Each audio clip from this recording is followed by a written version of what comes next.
Après la publication de création d'emplois nuls au mois d'août aux États-Unis, Wall Street a décroché. Le Dow Jones perd 2,2%, soit plus de 250 points. Le Nasdaq perd 2,6% et le S&P 500 recule de 2,5%. C'est la stagnation sur le marché de l'emploi américain. Aucun poste n'a été créé au mois d'août selon les chiffres du gouvernement. C'est la première fois dans l'histoire que l'économie américaine n'enregistre ni de gains ni de suppression d'emplois. Le taux de chômage reste quant à lui à 9,1%.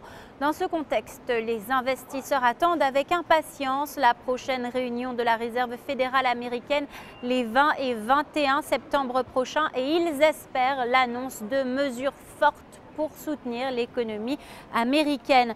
Du côté des entreprises, le secteur bancaire a perdu pied à Wall Street. Selon un article du New York Times, les autorités américaines envisageraient de poursuivre plus d'une douzaine d'établissements bancaires qui sont accusés d'avoir menti sur la qualité de leurs prêts hypothécaires au moment de la bulle immobilière du début des années 2000.